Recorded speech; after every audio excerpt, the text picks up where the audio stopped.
స్థానిక సంస్థల ఎన్నికల అంశంలో తెలంగాణ ప్రభుత్వానికి హైకోర్టు షాక్ ఇచ్చింది. 42% రిజర్వేషన్ల అంశంతో బీసీ ఓటు బ్యాంకుపై పట్టు సాధించాలన్న ప్రభుత్వ ఆశలపై కోర్టు నీళ్లు చల్లింది.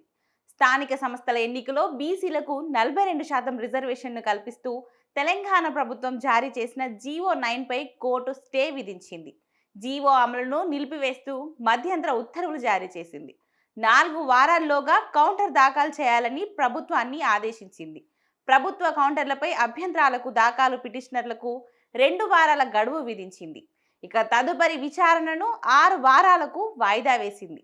బీసీ రిజర్వేషన్లపై హైకోర్టులో 2 రోజుల పాటు సుదీర్ఘ వాదనలు జరిగాయి. ప్రభుత్వం తరపున ఐజీ సుదర్శన్ రెడ్డి వాదనలు వినిపించారు.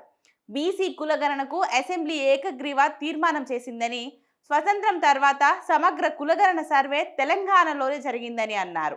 ఇంటింటికెళ్లి సర్వే చేశారని, ఎవరూ అభ్యంతరం వ్యక్తం చేయలేదని కోర్టు దృష్టికి తీసుకెళ్లారు.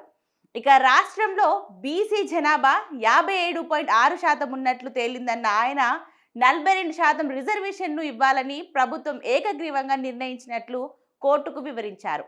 బీసీలలో రాజకీయ వెనుకబాటుతనం ఉందని గుర్తిస్తే అసెంబ్లీ తీర్మానం చేసిందన్నారు.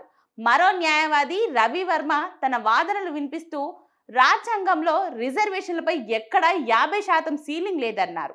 ఎస్సీ, ఎస్టీ, బీసీలు కలిపి 85% జనాభా ఉన్నారని, 85% జనాభాకు 42%తో కలిపి 67%మే రిజర్వేషన్లు ఇస్తున్నామని వివరించారు. 15% జనాభాకు 33% ఓపెన్ గానే ఉందన్నారు.